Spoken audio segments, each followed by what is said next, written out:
Hello and welcome to another player one-to-one prequel solo mission. It is to help get a sense of idea of who the character is in combination with the GM trying to get a fix on sort of the system you are newly playing. Then they get to come to the table in session 1 with a bit more of a handle on their character. This one is all about Peter's character. He's going to be playing a Dalish elf rogue called Paeder.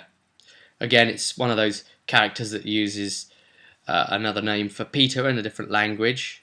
We've already had him playing Paeder in Heresy, of course, and in TFT he played Dieter. Well, thanks for joining us, and we'll recap what I came up with for him on this. We'll start off by talking a little bit about the idea of his character's RP. He's an elf who's got a chip on his shoulder against humans, and it was quite interesting. When I saw the Tier 2 books that came with the box set, I noticed that you can have titles as just like a mainly little RP thing, but they have a small bonus on the character, and possibly some sort of Slayer one might end up being appropriate. His would potentially be Manslayer. That's right, he has a chip on his shoulder against humans, or those who wrecked the Dalish homeland, those who were arrogant enough to believe that their gods were the ones that the Dalish elves should definitely worship and believe in, not the old gods of the elf belief. For his prequel, I based it basically on the invasion into the Dales. It was the Exalted March that happened a very long time ago indeed. Now, you might be thinking, okay, you're kicking off in the proper Dragon Age timeline of 930. How could you be doing the Exalted March? Because elves aren't long-lived anymore since they've been interacting with humans. They've lost that capability, right? So how is his elf having a prequel solo play? Well, you know what? If you did ask that question, I'm really glad you did, because that's the key point of this whole thing. This whole thing that I have called the Seed of Hate. He's picked up some natural lore, so he knows the flora and fauna of regions and things. So, you know, being an elf and living in the forest and knowing nature as he does, he can pick some of the interesting mushrooms and plant lives that might have some hallucinogenic or state-like, trance-like effects on his subconscious, on his psyche. And one of these sort of things where you try chasing the dragon and perhaps it might turn around and start chasing you, and before you know it's the Dragon Age. The Dalish, they seem to have some things in common, don't they, with the Native American Indians, for example, people who had their land taken from them.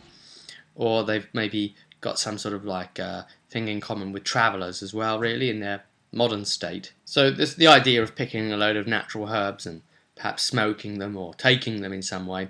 But it was during the process of, as I see it, him doing this, maybe smoking something, taps into the psyche of his bloodline spiritually, like only an elf would be able to, of course. Kind of Assassin's Creed style, taps right into the mindset and memories of one of his ancestors.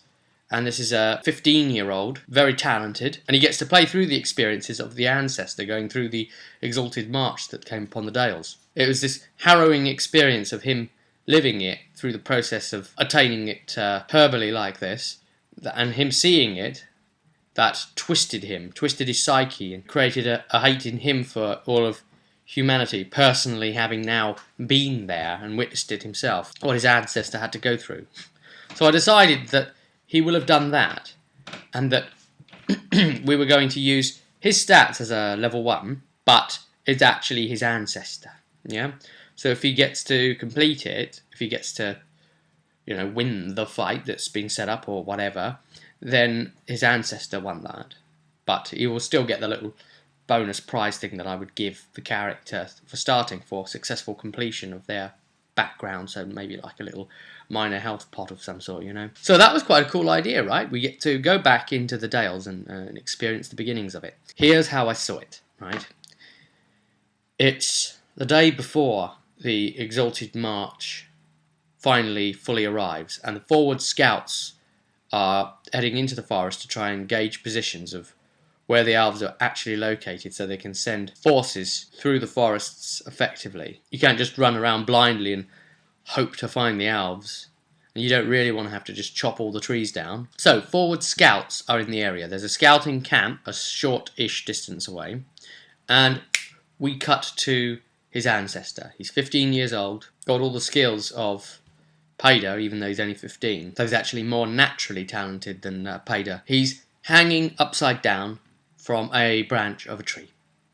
That's how he jumps into his ancestor, hanging upside down, and he kind of has a quantum leap moment. It's a, oh boy, you know. And there's a squirrel right ahead of him. The ancestor has his legs wrapped around a branch, and the squirrel is clinging onto the underside of the branch, watching the elf. And what he's been doing is trying to keep pace with the squirrel to keep his agility up. So the squirrel ran up the tree and he ran up the tree, and it went from one branch and jumped across to another branch, and then he does it. And he's managed to keep pace with this thing, and the squirrel's ended up on the other side of the branch, so he ends up on the other side of the branch facing it underneath. So he's like looking at it kind of Spider-Man style, and the squirrel's clinging on. And suddenly the squirrel gets startled. It senses something. Its tail bristles, you know. He looks around behind him, and he can hear something, and then he sees a rider coming on a horse at a relaxed pace, the horse, a rough forest path, and Paeder's own horse is parked just off in the undergrowth there. It didn't have to be tied up. So he decides to wait a moment, and there was going to be a giveaway sign. Well, okay, so he was looking at the rider, and he was thinking, right, okay, well, he hasn't done anything to me. I'm not used to seeing humans in my land, but, you know, we'll see what happens. I'll keep watching for the moment.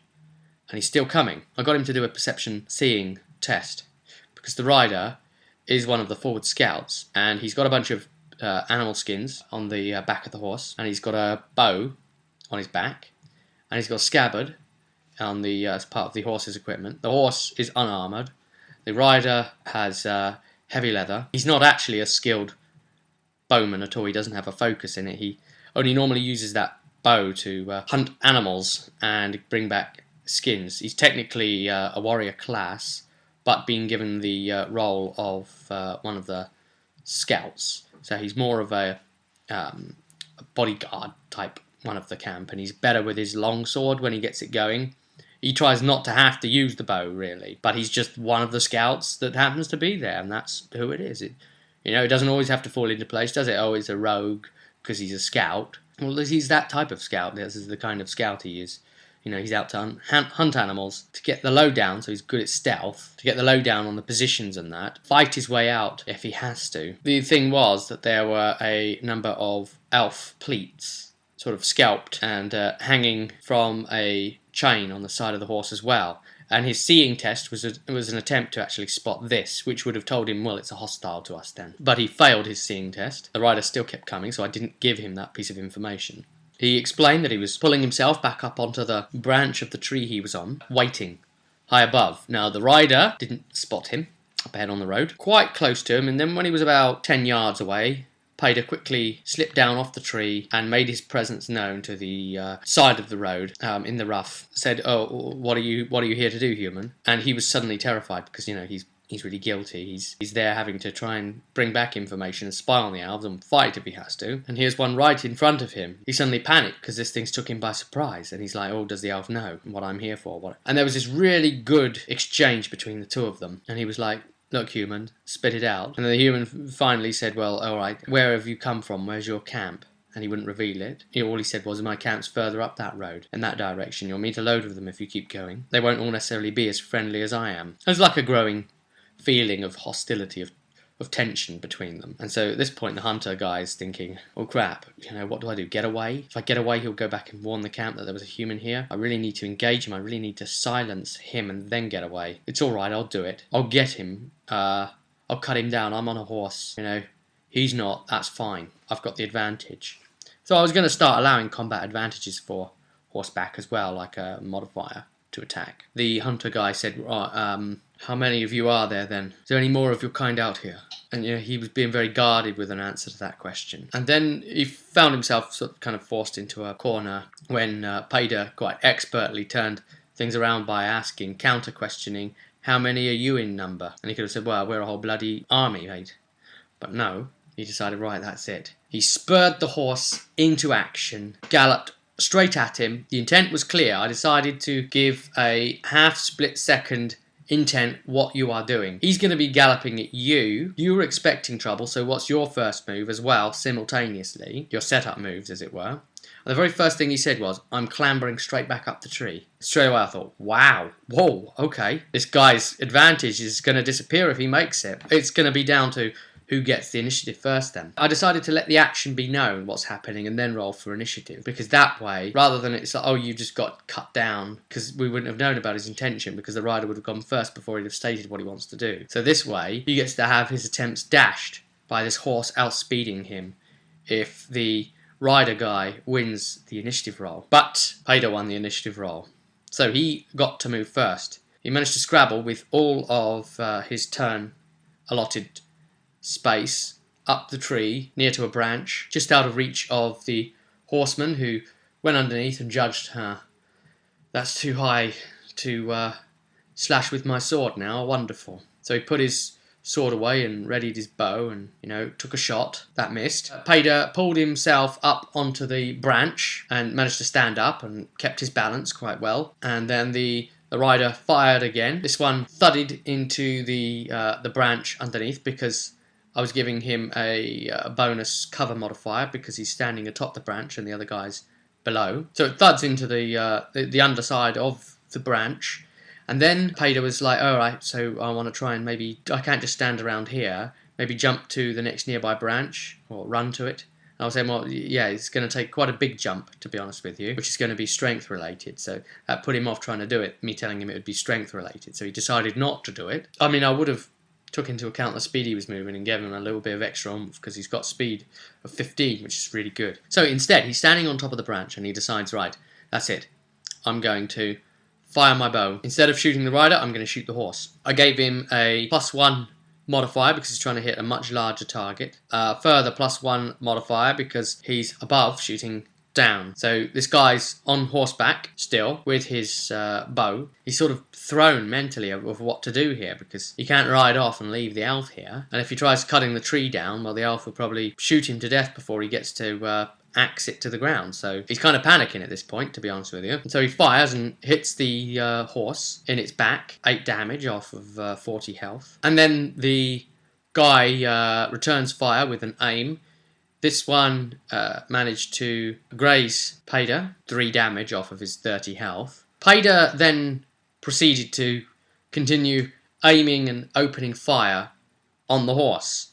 And it starts getting these arrows in it, and each time it's getting hit by an arrow, the horse is, going crazy, and the rider's trying to use its riding skill to keep it under control, because he is actually quite good with horses, funnily enough. So he was managing to keep control of the horse and keep it sane, for now, and he continues to keep, hitting this horse. Then eventually hits the horse enough to make it buck in a way that throws the guy off.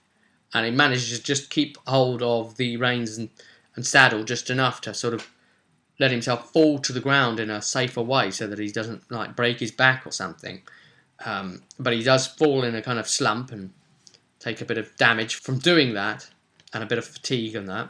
And of course he's prone as well. And if you want to get up from being prone, then you have to do a move action just to get up. So that's one of your minors gone straight away. So he managed to fire at the guy this time, and the arrow shot that was struck into the guy went into his back, but he managed to get 3 stunt points proc as well. So Paeder spent the one of them as a rapid reload, so he reloaded for free without having to use a minor. That way he could aim next round and then fire. He did a skirmish action.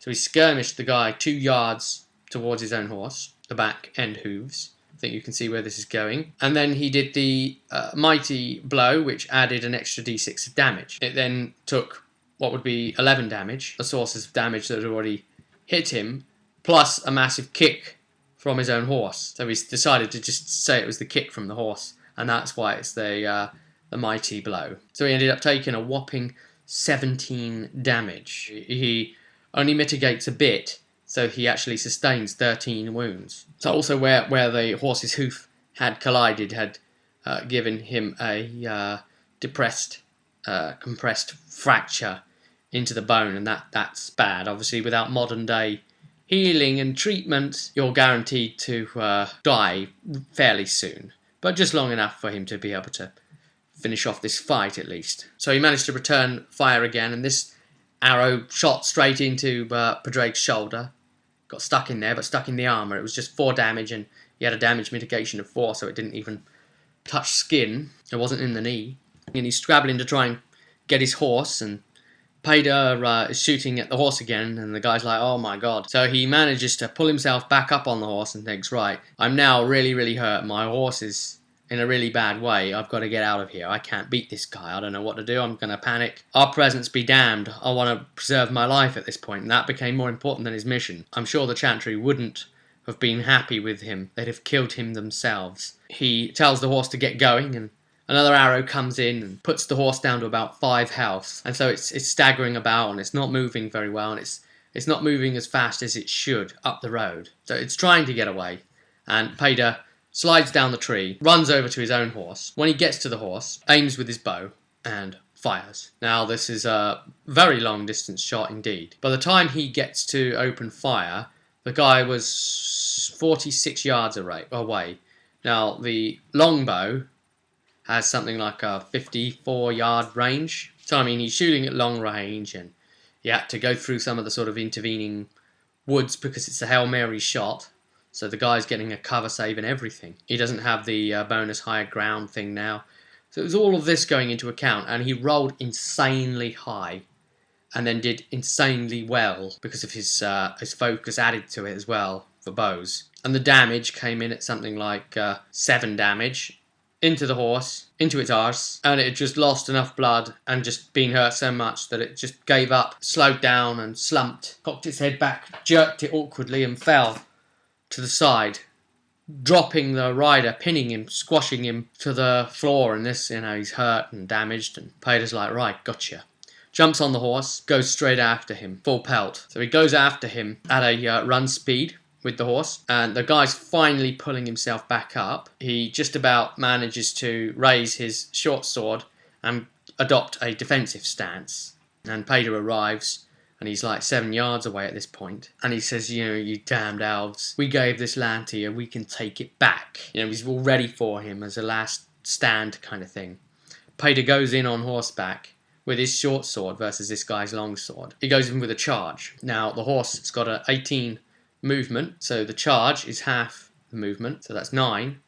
And he was lucky to be 7 yards away from the guy, so he was able to charge it. So he had the +1 because of the charge. Gave him a little horseback bonus as well. There was a -2 bonus because of the defensive stance that the guy was adopting, but still, Paeder rolled so insanely high. And that was that. He just cut him right up through his body, right up through his chin, right up through his eye, sent him flying backwards. He was twitching and just lying there on the ground, weaponless. And he could see, yeah, you're dying, you're done for. I'm not even going to finish you off. Turned around and rode on back to his village, leaving him there to die in 3 rounds.